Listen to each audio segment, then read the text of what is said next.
I regret my comments about Russia, which made light of some very real fears and concerns that Ukrainians have about Russian intervention. I'm glad that he's finally acknowledged the insensitivity of his effort to make light of the deadly crisis in Ukraine. I think his comments were another indication of his bad judgment.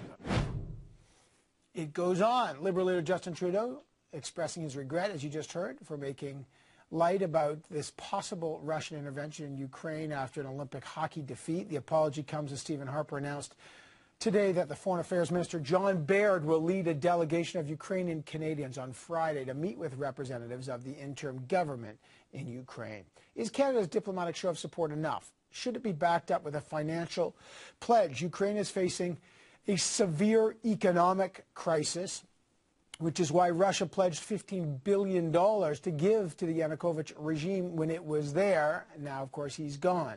And what about the Trudeau situation? Does the apology end the controversy? I'll put those questions to the Ukrainian ambassador to Canada, Vadim Prystaik, in a few minutes. But let's get to some MPs to get some immediate reaction. James Bazan, the Parliamentary Secretary for the Minister of Defence, is here. The Liberal Foreign Affairs critic Mark Garneau is here. In Toronto, Peggy Nash, the NDP finance critic, is here. All of you, thanks for being here. We'll speak to the Ukrainian ambassador and to Mr. Paul Grod from the Ukrainian Council later in this program. Peggy Nash, does this end this? He visited, he signed the condolence book, which I should say your leader still hasn't done. Do you accept that this is all over? Well, I also spoke with Paul Grod from the Ukrainian Canadian Congress today, and I think he would like now to focus the attention on the situation in Ukraine. The leader of the Liberal Party, he made a mistake. Yesterday I said I thought he should apologize, and he has done that. And I think that's important. I had several of my constituents call my office in Toronto today complaining that people were making light of the situation in Ukraine, even if inadvertently. And they were very concerned about that. So, let's focus now on the very, very serious situation in Ukraine.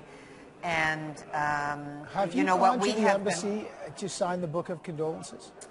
No, I haven't. I did speak with Mr. Grod in person today. And as you know, Evan, I have been at just about every rally and gathering in Toronto and here in Ottawa on this issue. But as you know, I've been on the Finance Committee and several other things today, but I will certainly make my way to the embassy and extend my condolences personally. What we have been calling for also, in addition just to the Finance Minister to visit Ukraine, we thought an all-party delegation, parliamentary delegation would be important to show in the spirit of cooperation that we would like to see in Ukraine. We'd like to see that kind of cooperation in a delegation and put people on the ground there to monitor the situation. Peggy Nash, would your party support a financial bailout? Well, as you know, Evan, this was one of the causes that provoked the initial crisis in Ukraine, was when the EU had too tight of strings attached to any aid, and Ukraine ended up going to Russia for that support. Russia and the EU, I think, the goal would be that Ukraine has good relations with both, and it's in a unique situation to do that.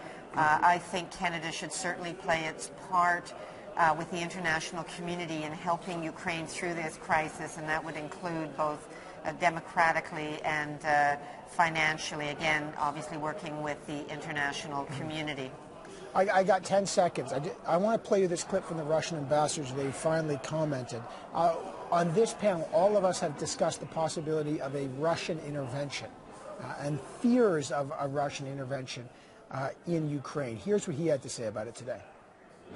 Whoever discusses rumors about Russian military intervention in Ukraine is committing an insult to the intellect of Canadian public. Full stop. I think that Ukraine is in a situation where, if things develop well and under a democratic government, it could be a country with good relations with the West, but also relations with Russia. I think that would be a good outcome.